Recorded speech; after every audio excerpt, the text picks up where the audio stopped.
Hello and welcome to Fox 17 Unfiltered. I'm Max Goldwasser. I am here with Jay Zomberg, who is going to take us on a little bit of a walk through history, if you will, all because of this thing that is right in front of you, your hobby, metal detecting. I'm always curious with people who are into something so niche like this.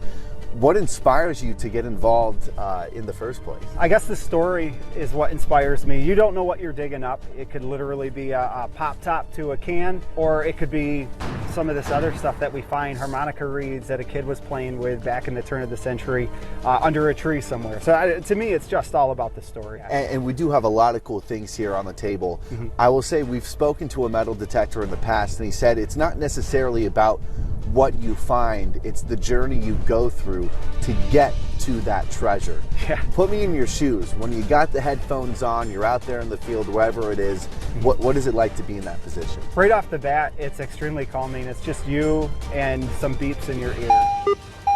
The first thing that you tell yourself as you're going into it is, you know what, my goal today is I'm gonna pull 50 bottle tops, because I know if I pull X amount of bottle tops, eventually one of those has to be something that's good. Yeah. So I could pull up a lot of aluminum, or I could pull up some war nickels from the mid 1940s. Let's get right into it. Right there, the yeah. war nickels. These are some awesome things. What are some of your favorites and the story behind them? Because again, that's why you do it. A lot of this that's pretty neat are the coins that are not even minted anymore. You get into the mid 1800s where you're dealing with 3-cent coins. This was a pretty neat find. What is that moment like when you've found your first 49 bottle caps, and then finally, before you get to that 50th one, you get the treasure that you're looking for? The moment you find something that's turn of the century, for me, I take the headphones off, I put it around my detector, and I just hoot and holler. I start running around the field sometimes, depending on what it is. Oh, that's got to be a sight to see. Oh, absolutely. It's super exciting to be able to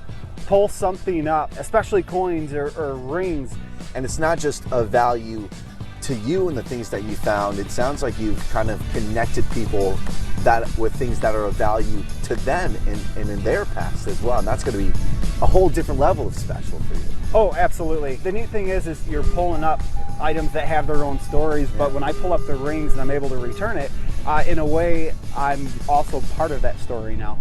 In getting it back to the owner. We got to hear one of those stories. Yeah. Oh, absolutely. First one is Granville, Michigan, at the middle school, just poking around their baseball field, just a grass field behind the school. I get a really loud tone in my ear, and it's a very consistent tone. And if you know anything about metal detecting, it's a high tone. It's really exciting. I dig it out only to find out it is a class ring. The class ring's from 1984. It says Granville High School on it. The name was engraved on the inside of it.